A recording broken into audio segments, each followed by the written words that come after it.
Azim Indonesia, jayalah Indonesia.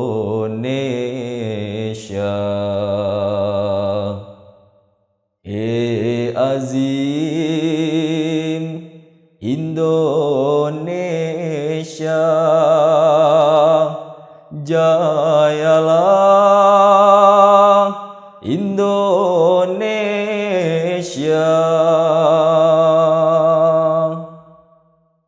Assalamualaikum warahmatullahi wabarakatuh.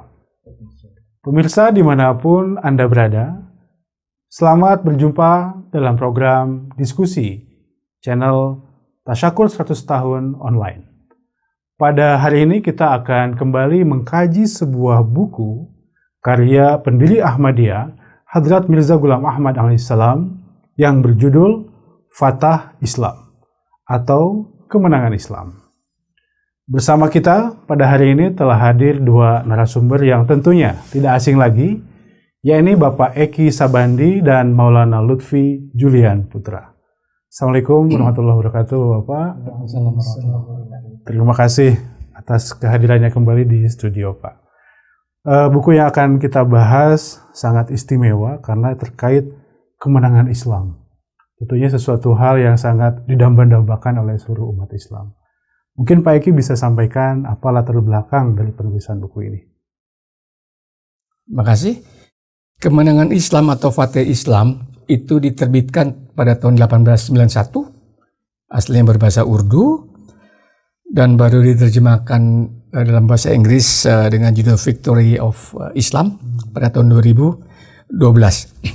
Tetapi sesungguhnya di Indonesia pertama kali diterjemahkan dalam bahasa Indonesia itu tahun 1905. Penterjemahnya itu adalah Pak Syahid Shah Muhammad dan Pak Raden Ahmad Anwar. Ya. Itu sebagai basis terjemah, ya, cetakan 175, cetakan kedua, ketiga, keempat, kelima, dan terakhir ke-6 tahun 2018. Itu kita bandingkan dengan buku atau format Victory of Islam. Ya. Nah, pada tahun 2021 juga diterbitkan ulang karena ada beberapa review terjemah yang datang dari Rabuah, ya. Di sini kemudian ada tim dari Dewan Naskah untuk katakanlah menyempurnakan terjemahannya, dan penyelaras bahasanya adalah Pak Waji, ya. Jadi ini kemudian yang boleh saya sampaikan lagi adalah buku ini diterbitkan pada saat Hazrat Mirza Ghulam Ahmad mendakwakan sebagai Al-Mahdi dan Al-Masih. Jadi nampak sekali, kalau saya perhatikan, saya amati, nampak sekali semangat beliau untuk menyebarkan kebenaran, memberikan pemahaman tentang keunggulan Islam dan penyebaran. Nanti kita akan banyak cerita di sini penyebaran informasi, literatur, buku-buku. Nanti kita akan bahas lebih dalam. Yang jelas saya hayati begitu. Semangat sekali gitu, ya. Beliau itu menceritakan tentang apa yang beliau katakan sebagai kemenangan Islam. Apa itu dan bagaimana caranya. Seperti itu barangkali, Pak. Subhanallah, ini pun jadi semangat saya membawakan acara ini tentang kemenangan Islam. Nah, Pak Lutfi, selanjutnya terkait pokok bahasan dalam buku ini apa saja? Ya, yang pertama adalah dimulai dengan seruan kepada mereka yang mencari kebenaran dan mencintai Islam, bahwa mereka hendaknya menyadari ya situasi kegelapan yang melanda dewasa ini, dan kerusakan dan begitu masuk ke dalam keyakinan, ya, dan amal perbuatan manusia. Dan ini bisa dilihat dari kutipan dari buku ini, halaman 2, beliau menyampaikan,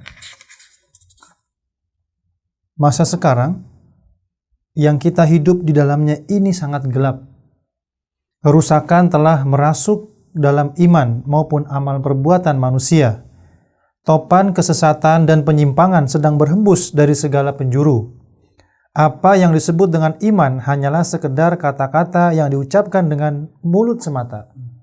yang dipahami sebagai amal soleh hanyalah berupa adat kebiasaan dan perbuatan yang mubazir serta perbuatan riya. Mereka betul-betul tidak memahami kebaikan yang hakiki. Ini yang disebut, digambarkan kegelapan sedang melanda dewasa ini di dunia.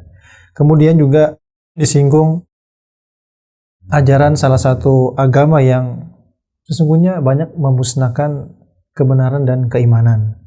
Banyak di antara mereka yang mengejek, mencemarkan nama baik Kanjeng Nabi Muhammad Rasulullah SAW, dan pikiran jahat dan kotor itu diarahkan kepada Islam dan Rasulullah SAW.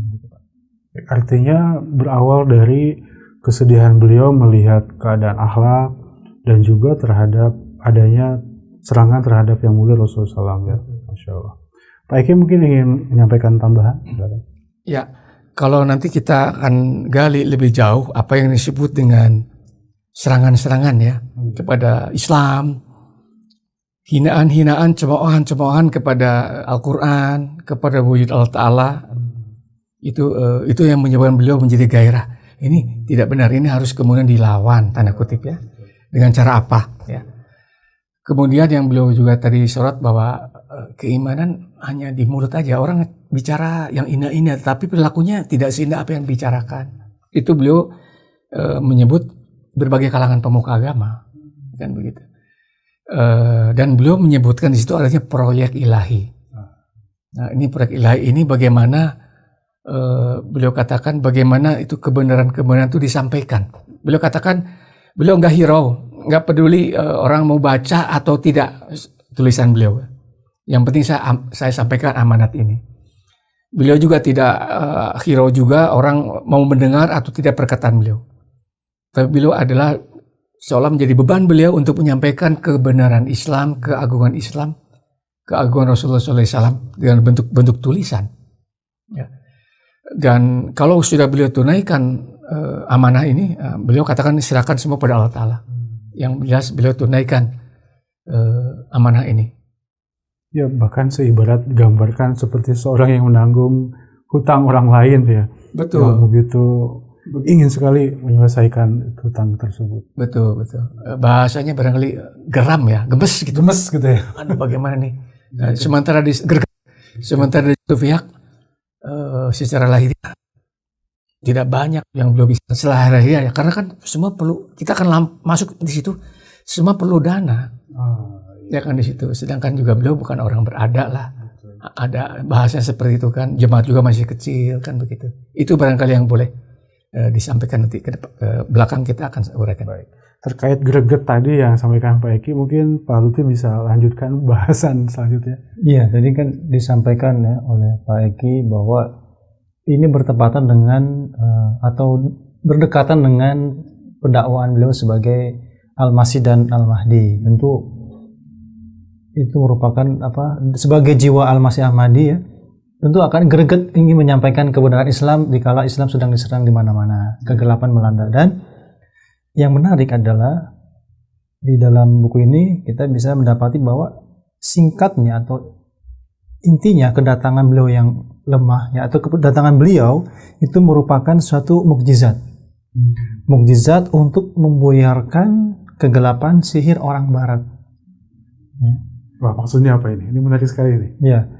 Kemudian pada saat diperlukan untuk membuyarkan pekatnya kegelapan ini, Tuhan telah mengirimkan nur dari langit serta menunjuk salah seorang dari hambanya untuk mengumandangkan kembali bahana suara Islam, menebarkan nur dan ilmu. Itu merupakan utang kita pada Rasulullah SAW tadi yang disampaikan. Ya. Mungkin Pak Eki bisa elaborasi kembali Pak. Tadi ada kalimat yang sangat menarik bahwa ini kedatangan lu sebagai mukjizat ini Pak. Ya, pertama tadi dikatakan bahwa sihir orang barat ya. Sihir orang barat itu karena memang dengan upaya-upaya yang luar biasa ya. Saya bicara setting Hindustan ya, pada saat Hindustan dikuasai oleh pemerintah Inggris ya. Di mana pada saat itu penyebaran agama Kristen sangat masif di Hindustan itu. Sangat masif, terstruktur, didukung dengan biaya yang sangat besar. Disebut oleh beliau itu jutaan buku telah disebar, ajaran-ajaran yang mereka bawa untuk penyebarannya itu kan begitu. Jutaan buku telah disebar, diterjemahkan juga ke beragam bahasa kan begitu. Kemudian kedua dari tidak hanya dari segi dari sudut agama yang dibawa oleh penjajah Inggris, tetapi juga di Hindu sendiri yang anti Islam banyak, dari Sikh misalkan, ya kan, dari Hindu juga sama. Mereka, maaf ini tidak ada di buku ini, tapi dari konteks lain disebut bahwa mereka mengatakan pada orang Islam di Hindu pada saat itu, bahasa yang saya sederhanakan lah. Begini, orang Hindu mengatakan, nenek moyang kamu pada orang Islam tuh, nenek moyang kamu dulu Hindu loh, kamu dipaksa masuk Islam, sekarang kembali lagi pada agama nenek moyang kamu, seperti itu. Sementara dari situ pihak pembulian, perendahan kepada ajaran Islam, ya kan, pada ajaran Al-Quran, itu juga demikian rupa, karena pada saat itu memang dikatakanlah bebas, karena katakan kebebasan berbicara seperti itu. Orang bisa bicara di pasar-pasar, bahasanya itu tidak ada itu undang-undang penistaan agama kan, bebas. Nah sementara di situ pihak respon dari ulama-ulama Islam atau cendekiawan Islam sangat rendah. Mereka tidak menghiraukan lah gitu. Ya, karena ini di saat-saat seperti ini beliau bangkit untuk menjawab segala keberatan-keberatan itu yang disebut sihir ya. Nah itu yang disebut dengan mukjizat itu. Karena kenapa disebut mukjizat? Karena beliau katakan, aku seperti ini bukan karena keinginanku, tapi semua adalah bimbingan dari langit, dari Allah Ta'ala. Seperti itu. Subhanallah. Sungguh ini Pak Eki penjelasannya menggelegar. Mungkin Pak Lutfi ingin menambahkan kembali pokok bahasan selanjutnya? Terkait dengan pengutusan beliau ya, di situasi yang atau di zaman ini, beliau mengatakan bahwa inilah ya zaman yang ditunggu-tunggu oleh nenek moyang kita. Banyak generasi telah berlalu, tetapi zaman itu tidak datang juga. Sekarang zaman itu telah datang. Anda harus bersyukur dan mengambil faidah darinya. Saya mesti mengatakan dan tidak bisa berhenti untuk mengulanginya bahwa saya adalah wujud yang dijanjikan dan telah diutus untuk mengembalikan iman dan menanamkan kembali kepada hati setiap orang. Iya, Insya Allah. Nah, Pak Eki tadi Pak Eki menyebutkan tentang proyek ilahi, Pak. Ya. Nah, ini tadi Pak Eki belum jelaskan secara mendalam. Ya. Kira-kira apa itu, Pak? Proyek ilahi untuk dalam bahasa beliau penyebaran kebenaran ya, penyebaran tulisan-tulisan hujah argumentasi keunggulan Islam, kemudian keunggulan Al-Quran sebagai satu mukjizat, dan juga kebenaran dakwah beliau ya, karena beliau adalah ditunjuk oleh Allah Ta'ala, beliau katakan demikian sebagai Al-Mahdi dan Al-Masih ya. Nah beliau sebutkan latar belakangnya adalah untuk melawan tadi ya serangan kepada Islam itu, beliau katakan tidak bisa dihadapi atau dilakukan dengan cara-cara yang biasa-biasa saja. Harus dengan cara-cara yang luar biasa mengimbangi apa yang dilakukan oleh mereka. Kan begitu. Satu. Kedua tentu ini semua dengan doa ya. Nah, cuma di sini beliau sebutkan 5 cara untuk penyebaran kebenaran Islam. Ya. Pertama adalah penerbitan buku-buku. Penerbitan atau pengadaan buku-buku, percetakan buku-buku itu harus dilakukan ya. Kemudian penyebaran selebaran-selebaran, pamflet-pamflet, leaflet-leaflet gitu kan, itu harus dilakukan ya. Beliau dikatakan bahwa selama ini sudah 20.000 pamflet yang sudah disebarkan. Begitu. Ketiga rumah tamu, guest house lah. Ya kan? Karena banyak tamu yang datang ke Kadian. Tahun lalu pun disebut sampai 60.000 datang. Ya kan? Di situ ya, kalau kita masih ingat kan ada wahyu supaya beliau memperluas rumah, ya kan, wasi makanaka. Tapi tidak bahas di sini. Tapi intinya akan banyak itu tamu-tamu yang datang menyelidiki dakwah beliau. Ya, itu juga harus diperhatikan dalam kemenangan Islam ini. Dan keempat adalah korespondensi ya. Saya sederhanakan bahasa korespondensi ya, karena pada saat itu komunikasi itu adalah yang surat menyurat ya. Lebih kurang 90.000 surat masuk pada tahun-tahun yang sudah. Dan beliau harus jawab. Jawabnya pun kan tulisan tangan, Pak. Nggak ada pakai laptop juga kan. Ya. Dan kemudian itu harus pakai perangko. Kan seperti itu. Itu kan perlu biaya. Begitu. Kan kemudian juga yang kelima, kan nanti akan banyak yang orang-orang berbondong-bondong menyelidiki dan kemudian percaya pada dakwah Mirza Ghulam Ahmad salam. Maka mereka semua akan banyak yang berbaiat. Oleh karena itu sistem beat ini perlu diperhatikan, disempurnakan, begitu. Kalau kita kembali ke belakang, barangkali dulu beat pertama kan tahun 1889 kan, 2 tahun sebelum buku ini terbit. Dan itu hanya beberapa orang, ya kan, lebih kurang 40, kemudian bertambah menjadi sekian ratus kan. Nah, beliau katakan nanti ke depannya akan lebih banyak lagi. Maka sistem ini harus di-upgrade lah bahasa seperti itu. Jadi 5 hal itu yang menjadi inti dari buku Kemenangan Islam. Masya Allah Pak Eki, penjelasannya sangat dalam, menggugah semangat kita untuk turut mensukseskan proyek ilahi ini. Lantas Pak Lutfi, bagaimana respon para sahabat Hadrat Masih Maud kala itu melihat penjelasan beliau ini? Ya, responnya sangat luar biasa ya. Sangat menanggapi dengan semangat yang luar biasa pula gitu. Di sini disebutkan ada beberapa sahabat ya. Yang pertama itu dari Maulvi Hakim Nuruddin ya. Kemudian yang kedua Muhammad Hussein dari Muradabad. Kemudian Hakim Fazildin dari Behera. Dan yang terakhir Mirza Azim Bek. Nah, terkait dengan Maulvi Hakim Nuruddin, di sini disampaikan bahwa ketulusan dan semangat Maulvi Sahib tersebut dan simpati serta pengorbanan jiwa beliau sebagaimana yang nampak dari ucapan beliau, lebih dari itu nampak dari keadaan pengkhidmatan beliau yang ikhlas dan semangat yang sempurna dari kecintaan dan keikhlasan yang beliau inginkan, yakni segala sesuatu bahkan hal-hal yang penting untuk kehidupan keluarga beliau pun dikorbankan di jalan ini. Ruh kecintaan dan semangat dan jiwa ruh pengorbanan beliau mengajarkan kepada beliau untuk melangkah lebih dari kemampuan beliau.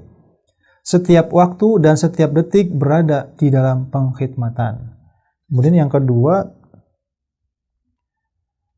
Hadrat Masih Maud menyampaikan, dari antara mereka adalah saudara saya, Syekh Muhammad Hussein Muradabadi, yang sekarang ini datang ke Kadian dari Muradabad untuk menyalin tulisan ini dengan tulisan indah semata-mata karena Allah.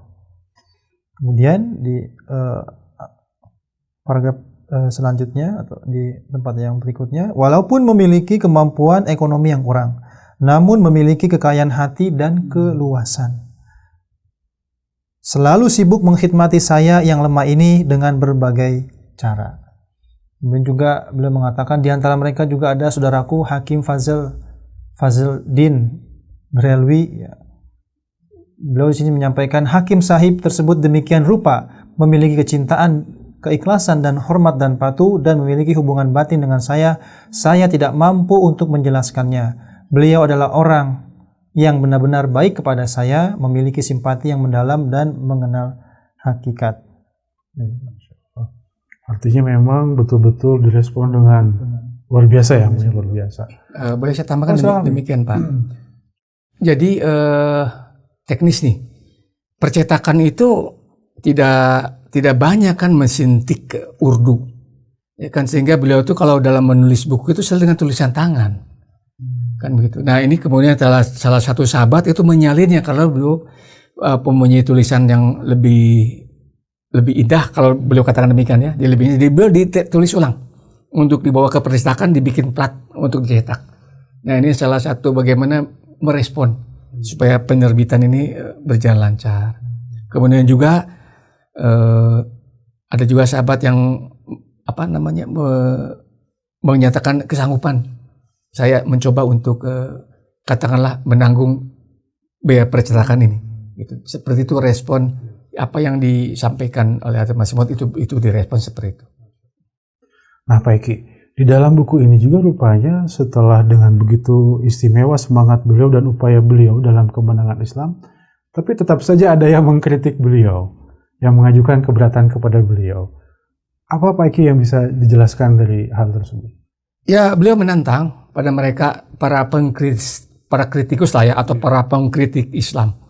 Karena kan di mana-mana itu tersebar tulisan ngomong sini banyak banget gitu. Nah, beliau katakan silakanlah bahasa saya barangkali, silakan Anda berkumpul.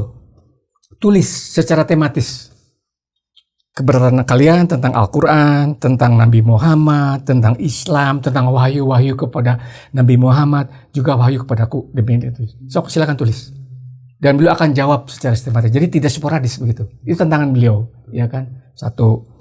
Kedua, imbauan beliau itu di samping kepada para kritikus itu, ya, beliau juga sampaikan pada kalangan pemuka-pemuka agama, Kristen, Hindu, Arya Samad, Yahudi, ateis, Brahma dan sebagainya, dan juga para ilmuwan dan para filosof, juga para Muslim, cendekia Muslim yang menentang beliau. Silakan buat itu, dan beliau akan berdiri untuk menjawab tantangan itu. Luar biasa, Masya Allah. Pak Lutfi ingin menanggapi terkait tadi yang disampaikan Pak Egi. Jadi bagaimana ya beliau bukan hanya menyampaikan ya kemenangan Islam gitu ya, tetapi dari diri beliau sendiri terpancar sebetulnya bagaimana beliau, kesiapan beliau, kemudian ketidakraguan beliau dengan istiqomahnya beliau membuktikan bahwa beliau konsisten dalam membela Islam, konsisten dengan apa yang beliau sampaikan dan beliau dakwahkan gitu. Alhamdulillah, ini sungguh luar biasa kajiannya. Mungkin sebelum ditutup ada closing statement dari Pak Egi. Baik, salah satu saran itu adalah penerbitan buku-buku. Dengan kehendak Allah Ta'ala, banyak buku-buku yang telah diterjemahkan, walaupun masih banyak lagi yang belum, oleh para sesepuh kita maupun pada saat ini. Ya, bahasanya adalah para generasi milenial, para pemirsa semua yang mendengarkan, tinggal baca kok. Ayo kita baca. Nah, kalau soft copy-nya kita sebar kok, nanti ada di link, ya kan? Hard copy-nya oke, silakan seperti itu. Dan itu dipelajari karena inilah kunci kemenangan Islam, penyebaran buku-buku. Jadi kembali lagi dibaca. Kedua, saya akan coba cari referensi apa yang bisa maksud dengan kemenangan Islam itu.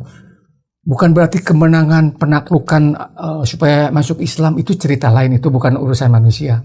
Bukan urusan beliau juga untuk mengubah keimanan kan. Tidak, itu adalah hak Allah Ta'ala. Tapi yang beliau sebut dengan kemenangan Islam itu adalah kemenangan hujah, keunggulan argumentasi dari yang beliau tulis tentang Islam. Itu yang perlu difahami. Masya Allah. Pak Lutfi silakan closing statement-nya. Menyambung daripada hujah, memang ini yang harus disadari dan disyukuri oleh kita sebagai para Ahmadi, karena hujah-hujah yang beliau sampaikan dari buku-buku beliau ataupun karya beliau yang lain, itu tidak satu pun ada yang bisa mengalahkan lah tanda kutip atau membatalkan begitu.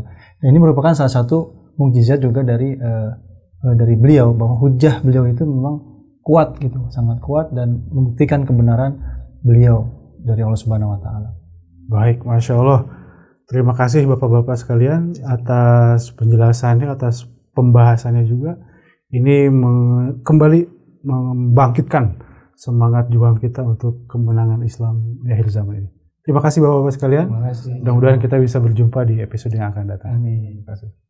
Pemirsa dimanapun Anda berada, Alhamdulillah tadi telah kita ikuti bersama kajian buku Fathah Islam atau Kemenangan Islam. Tentunya harapan kita adalah dengan kajian ini semakin memberikan semangat untuk menelaah buku Hadrat Masih Maud alaihissalam ini, untuk kemudian kita bisa memahami dan memaknai kemenangan hujah Islam, hujah yang disampaikan oleh Hadrat Masih Maud alaihissalam demi kemenangan Islam di akhir zaman. Mudah-mudahan kita dapat berjumpa dalam episode yang akan datang. Jazakumullah ahsanal jaza. Wassalamualaikum warahmatullahi wabarakatuh.